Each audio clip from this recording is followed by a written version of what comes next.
Lautan menutupi lebih dari 70% permukaan bumi, namun 80% dari kedalamannya adalah misteri total. Di sanalah, dalam kegelapan abadi, sebuah legenda kuno menolak untuk mati. Namanya telah bergaung selama ribuan tahun, digambarkan sebagai monster raksasa penghancur kapal. Tapi pertanyaannya, apakah Leviathan hanya mitologi? Atau sisa-sisa kebenaran yang sengaja dilupakan? Oke, dengarkan baik-baik.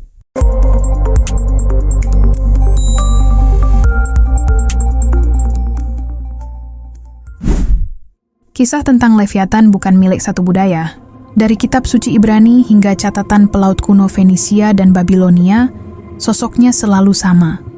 Penguasa lautan yang tak tertandingi. Dalam manuskrip kuno, ukiran batu, dan lukisan-lukisan bersejarah, ia digambarkan sebagai makhluk serpentin raksasa, bersisik tebal, dan mampu membuat lautan mendidih hanya dengan kehadirannya. Selama ini, kita menganggapnya sebagai dongeng. Sebuah alegori tentang kekuatan alam yang dahsyat atau simbol dari kekacauan primordial yang harus ditaklukkan. Namun, apa yang terjadi jika dongeng itu memiliki dasar yang lebih nyata dari yang kita bayangkan? Pada tahun 2008, sebuah penemuan mengguncang dunia paleontologi. Di tengah gurun Pisco Ica yang kering di Peru, para ilmuwan menemukan fosil tengkorak paus purba yang luar biasa. Makhluk ini, yang hidup sekitar 13 juta tahun lalu, memiliki panjang tubuh belasan meter. Tapi yang paling mengerikan adalah giginya. Setiap gigi berukuran sebesar lengan manusia dewasa, menjadikannya predator puncak di lautan prasejarah dengan gigitan yang cukup kuat untuk memburu dan merobek paus lain yang berukuran sama besarnya. Para ilmuwan menamai spesies baru ini dengan nama yang sangat familiar, Leviathan melvillei. Nama Leviathan diambil langsung dari nama Ibrani untuk Leviathan. Apakah ini hanya sebuah kebetulan yang puitis? Atau apakah leluhur kita, para pelaut kuno, pernah melihat makhluk serupa yang menginspirasi mitos abadi ini? Penemuan ini memunculkan dua kemungkinan yang sama-sama menarik. Kemungkinan pertama adalah para pelaut di masa lalu secara tidak sengaja menemukan fosil-fosil raksasa seperti Leviathan yang tersingkap oleh erosi. Melihat tulang belulang dan gigi sebesar itu, imajinasi mereka yang sudah terbiasa dengan kerasnya lautan menciptakan legenda Leviathan untuk menjelaskan keberadaan predator kolosal tersebut. Kemungkinan kedua jauh lebih mengerikan dan spekulatif. Bahwa makhluk seperti Leviathan tidak sepenuhnya punah. Mungkin sebagian kecil populasi mereka berhasil bertahan hidup, beradaptasi dengan tekanan ekstrem di kedalaman laut yang paling gelap, dan menjadi dasar nyata dari semua laporan tentang monster laut raksasa sepanjang sejarah.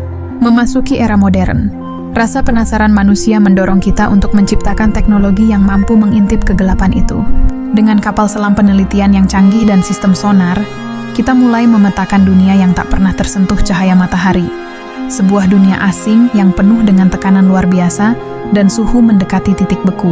Di sanalah kita berharap menemukan jawaban atas misteri-misteri lautan. Pada tanggal 1 Juli tahun 1997, serangkaian sensor hidrofon bawah air milik Angkatan Laut Amerika Serikat yang awalnya dipasang untuk mendeteksi kapal selam Soviet selama Perang Dingin, merekam sebuah suara anomali. Suara itu berasal dari kedalaman Samudra Pasifik, di lokasi terpencil sebelah barat ujung selatan Amerika Selatan. Suara itu memiliki frekuensi ultra rendah, namun volumenya begitu kuat hingga berhasil terdeteksi oleh sensor-sensor yang terpisah ribuan kilometer jauhnya. Para analis di National Oceanic and Atmospheric Administration, NOAA, menghitung bahwa sumber suara itu jauh lebih kuat daripada suara paus biru, makhluk hidup terbesar dan paling berisik yang kita kenal di planet ini. Mereka menamai sinyal misterius ini The Bloop. Secara resmi, setelah bertahun-tahun analisis, NOAA menyimpulkan bahwa The Bloop kemungkinan besar adalah suara ice quake atau gempa es yang terjadi ketika gunung es raksasa pecah dan bergesekan di Antartika. Penjelasan ini terdengar masuk akal dan ilmiah, kasus pun ditutup. Namun, banyak pihak yang tidak percaya begitu saja. Para peneliti independen dan komunitas online menyoroti satu kejanggalan besar. Profil audio The Bloop sangat mirip dengan suara yang dihasilkan oleh makhluk biologis, bukan proses geologis seperti gempa atau gesekan es. Strukturnya bervariasi dalam frekuensi, sebuah ciri khas vokalisasi hewan.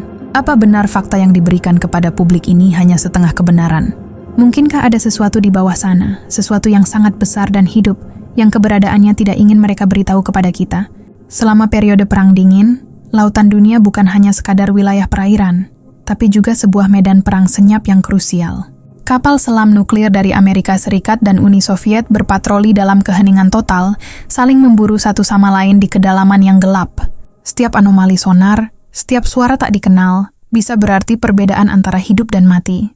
Ini adalah era di mana kerahasiaan menjadi prioritas utama. Namun, di antara catatan-catatan resmi tentang patroli dan latihan militer, terselip laporan-laporan insiden yang tidak pernah diakui secara publik.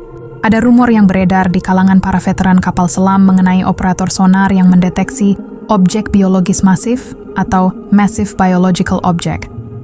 Objek-objek ini bergerak dengan kecepatan dan kedalaman yang dianggap mustahil bagi makhluk hidup manapun yang diketahui sains. Ukurannya diperkirakan jauh melampaui paus terbesar sekalipun.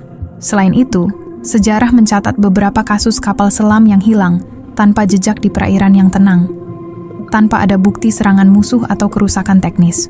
Teori konspirasi yang lebih berani menyebutkan bahwa beberapa kecelakaan tragis ini bukanlah karena kesalahan manusia atau serangan dari pihak lawan, melainkan akibat pertemuan fatal dengan penghuni asli kedalaman laut yang terganggu oleh kehadiran penyusup berteknologi.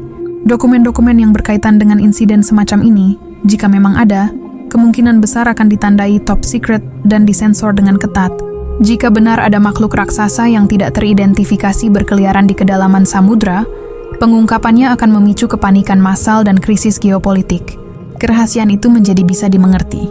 Penemuan makhluk sebesar itu tidak hanya akan mengubah total pemahaman kita tentang biologi dan evolusi, tetapi juga akan merombak sejarah kelautan dan posisi kita sebagai spesies dominan di planet ini.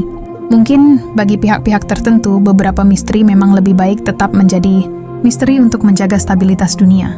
Dari mitos kuno yang terukir di batu, penemuan fosil predator raksasa yang namanya menggemakan legenda, hingga anomali suara misterius yang terekam dari kedalaman paling sunyi di planet kita, jejaknya seolah ada di mana-mana, tersembunyi di depan mata. Benang merah yang menghubungkan semua ini menunjuk pada satu kemungkinan yang menakutkan sekaligus menakjubkan. Pertanyaannya bukan lagi apakah Leviathan pernah ada, tapi apakah ia masih ada di sana, menunggu dalam kegelapan. Menurutmu, apakah ini semua hanyalah rangkaian kebetulan dan fakta yang ditafsirkan secara berlebihan, atau potongan-potongan dari sebuah kebenaran yang lebih besar?